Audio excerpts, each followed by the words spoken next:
So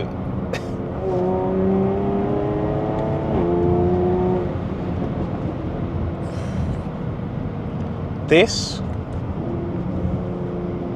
is going to be a really, really good car. So first impressions, just left FTR. The car's been warming up for quite some time. Now, if I flick this drive mode back into normal and we just drive around here, as you do, the first thing I notice is that it is a tiny bit bumpy. I'm just gonna whack this back into normal so it can shift by itself. It's a tiny bit on the bumpy side day to day, but again, this is a sports car, so it's not made with comfort in mind.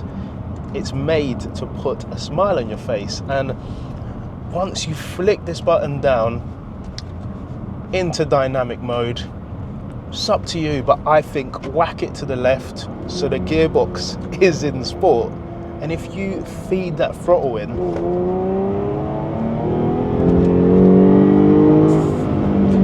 it just wants to go all the way to 7,000 RPM.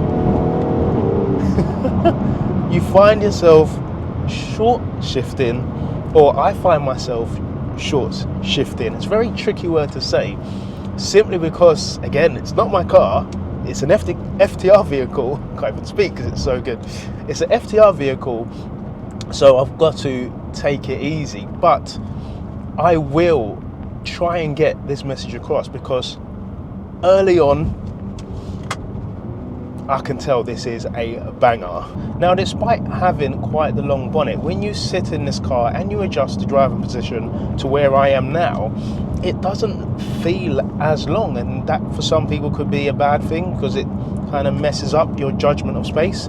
But for me, I think it's quite bulky in the rear but quite short on the front, even though it's long on the front and a bit shorter in the rear from what I can see. But when you look out of your side mirrors, what you see are these hips, which are very F80M3-esque, if that makes any sense to you. It's got very wide hips, and I like that.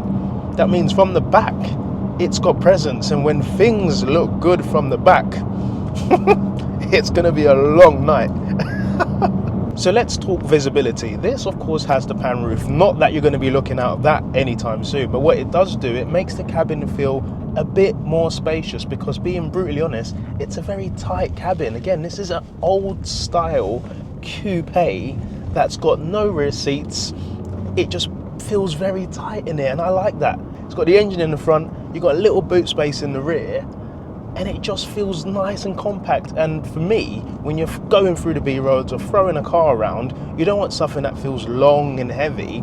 You want something that feels nice and cocooned around you. Now, the engine in this car, the 3-litre V6, which of course is supercharged, how does it feel?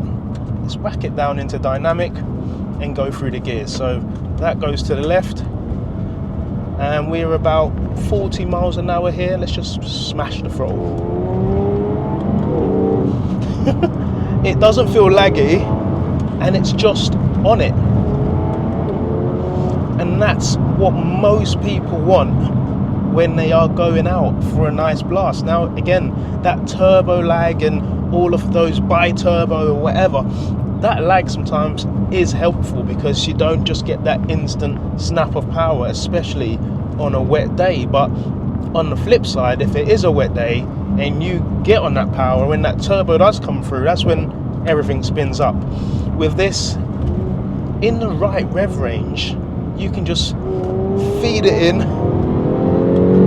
all the way to the red line. Now, something you might notice from my neck is, because again it's quite old-fashioned in here, you can't really adjust, say, the throttle response and the steering response independently. It's sport for everything. Steering stiffer, throttle is a bit more snappy or responsive. Quite frankly, leave it in normal. Sure, the gear shifts won't be as aggressive, but you get the smoother upshift, and the throttle is a bit easier to modulate. But personally, I would want to whack it in sport, because the sound of this thing different gravy.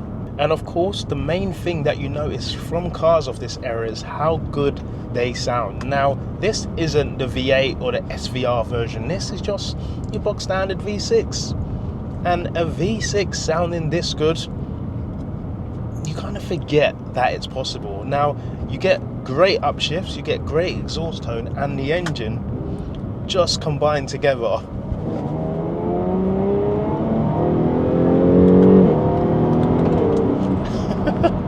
Is a recipe made in heaven. So this, of course, is the Jaguar F-Type, and it's very, very familiar to me and maybe a few of the viewers if you have had an M140i. Let me break this down, and again, I'm not saying this is an M140i because personally this is above it, but inside here we have the 3-litre V6, so it's a 3-litre 6-cylinder.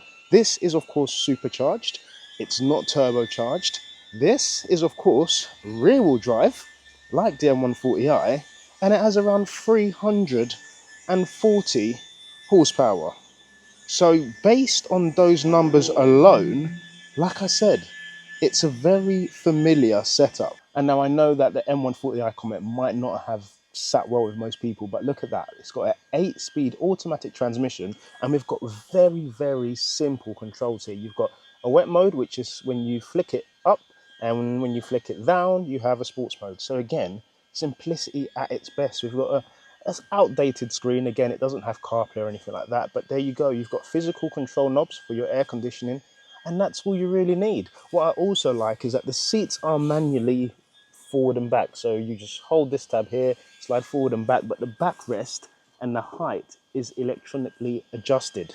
So like I said, everything you need plus a few little bits. Let's be brutally honest with ourselves and say this car still is a looker. You've got the twin tailpipes at the back, you've got this spoiler that is adjustable from in the car, and I believe when you go into sports mode anyway, it pops up. You've got a little reverse camera just down there. So as I said, all of the creature comforts you need, plus a little bit more, especially that supercharged engine.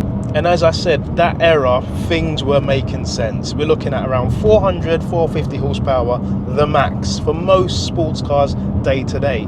This was underpowered. Again, they did have the V8 version, but this would have been classed as a bit underpowered. But again, where it makes up for it by not having all of that power is the sound and the fact that it's a bit more drivable. And if you keep it in the right rev range, this thing makes very, very light work of any progress needed to be made. And what I love is that you don't have to be driving this thing at full chat all the time. Again, whack it to the right, back in drive, it knocks everything down. We're doing 50 miles an hour here, cruising at just under 1,500 RPM, and the car's easy to drive. As I said earlier on, my first impressions is that it is a bit bumpy, but that is because you're jumping in sports cars nowadays with adaptive suspension and things that are made a bit more road friendly and a bit more easier on the body. Depending on your age, this might be what you want. You might not want all of that comfort, you might want that raw feel. And I think that is what this provides. And personally, I love a turbocharged engine. It makes loads of power from stock or even with a cheeky little remap. But the supercharged engines, you've just got to laugh at them and say they are amazing fun. Could I get bored of this power? Maybe. 340 might be a tad underpowered, and anything closer to 4 will make this thing absolutely amazing. But again, by doing that, you remove some of that drivability and some of that fun. Like if we whack it into dynamic, I can smash the throttle and not have to worry about the rear end stepping out on me. Luckily, it is a dry day for once, so it's a tricky one. I think the balance of this car with the engine and the power being rear wheel drive, I think it could be spot on. Now, the downside, like I said, could be a bit harsh for some people. For me, the only real qualm I'll have about this car, I'm not going to mention CarPlay because again, it is a 15-year-old car, it's just a seatbelt. By that I mean you jump in, and because there's nothing that pushes it forward like on the Audis, it's a bit annoying that sometimes it gets hidden behind the seat. take that away, you get in and you only need to put your seatbelt on twice a day. When you get in, when you get to the coffee shop, you take it off, and then when you're getting in again to get home. So again, small, minute issues. The wing works for some people. It looks better down, I'm not gonna lie. When it's up, it just looks a bit like, oh, your boot's open. It doesn't really look like a wing, if that makes sense. But take those small little issues or little qualms away, you've got a very, very good car. So immediately when this car came into stock, there was no second guessing. This was the car I knew I wanted to share with you guys, to let you guys know that this car isn't mine. I'm very close to saying I'm buying this car, because the temptation to buy this car is insane. The M4 is still there. It's now a full-blown track car, so it's not something I want to use on the road, but for going on trips with your wife or your friends, because you've got only 2 seats, you can't really take the kids out, unfortunately. They're gonna have to get trained. This car is amazing. But what is also amazing is you, because you are going to smash the thumbs up button if you've enjoyed it. You're going to subscribe if you're new to the channel, and I will see your beautiful face in the next one. Take care and God bless.